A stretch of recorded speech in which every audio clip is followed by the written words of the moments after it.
এই একটা কথা। আবার যদি আমি রবীন্দ্রনাথের কথায় যাই, রবীন্দ্রনাথের দেনা পাওনা, সেখানে দেনা পাওনাতে নিরুপমা মুক্তি পায়নি। আজকের দিনে নিরুপমা রয়েছে এবং আজকের দিনে নিরুপমার কাছে পণ নিয়ে বিয়ে হয়।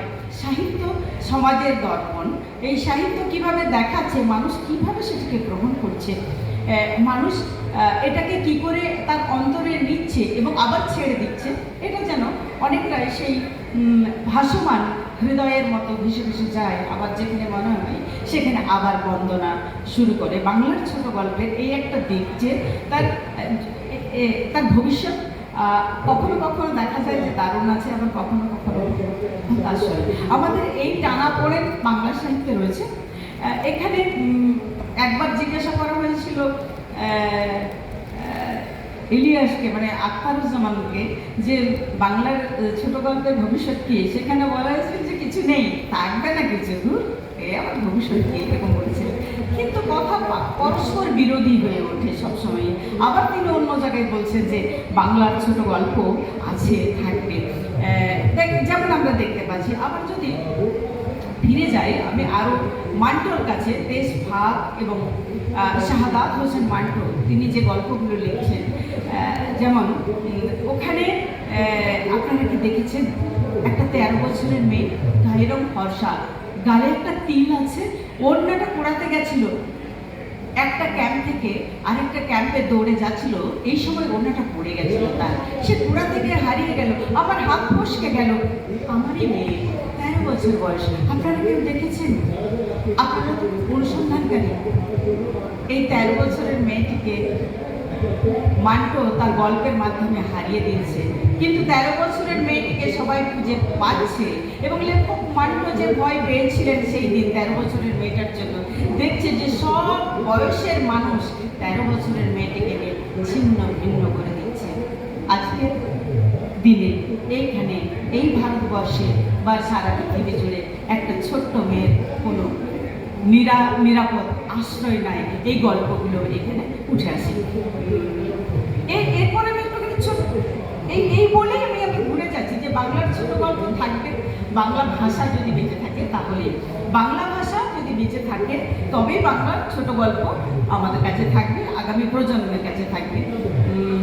বাংলা ভাষা নিয়ে আর একটু লাইন বলে আমি শেষ করছি যে বাংলা ভাষা আমাদের কাছে কিভাবে বেঁচে থাকবে। আমি একটু আগে কিছুদিন আগেও বলেছিলাম একটা জায়গায় যে তখন 2000 সাল, আমি কলকাতা সবে এসেছি, সুনীল গঙ্গোপাধ্যায় মহাশয়ের একটা বক্তৃতা শুনছিলাম 21শে ফেব্রুয়ারিকে নিয়ে। সেখানে উনি বলছেন বাংলা ভাষা থাকবে না, কারণ আমি ডায়মন্ড হারবারে বলতে গেছিলাম মানুষ কোথায়, শ্রোতা নেই, কেউ নেই। তাছাড়া ইংরেজি এমনভাবে বেড়ে উঠেছে, ইংলিশ মিডিয়াম স্কুলগুলো ছেলেমেয়েরা পড়ছে না, বাংলা ভাষার চর্চা হচ্ছে না, লাইব্রেরি নেই, লাইব্রেরিগুলো উঠে যাচ্ছে, কিভাবে থাকবে? বাংলা ভাষাটাই আর থাকবে না।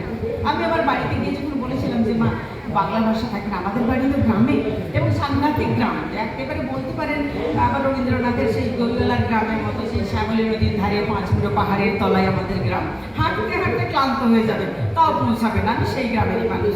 তো সেইখানে গিয়ে আমার মাকে যখন বললাম যে মা বাংলা ভাষা থাকবে না, তুমি আমার কথাটা শোনো, তো কে বলেছে তোকে? আমি বললাম সুনীল গঙ্গোপাধ্যায় বলেছে। তো বলে সুনীল গঙ্গোপাধ্যায় বাংলা ভাষা থাকবে না বলেই হলো, আমাদের এখানে বাংলা ভাষা থাকবে, কি করে থাকবে? তখন মা খুব পান খেতেন এবং পাড়ার মেয়েরা পান খেতে আসে, তো কোথায় জবেদা বলে দিত বাংলা ভাষা কী করে থাকবে?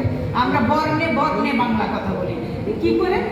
আমিও কিন্তু তখন ভাবিনি। বললো কেন? বীরভূম জেলার মানুষ তো বর্ণে বর্ণে বাংলা কথা বলে। কীরকম? যেমন ডাকে অ, ও বুঝেছি, আমরা বলি না ও বুঝেছি, কিন্তু বীরভূমে তো বলে অ, ঠিক আছে বুঝেছি, আ বললো যায়। আর অর্থাৎ কি যে বিরক্ত করছো, আ বললো যায়। আচ্ছা ইটো দে তো, অর্থাৎ ইটা কি? মানে ইটা সবাই জানে, ইটা কি সবাই জানে, কিন্তু ইয়ের কোনো পেয়ে নাই, এখানে একটা অক্ষর চলে আসছে।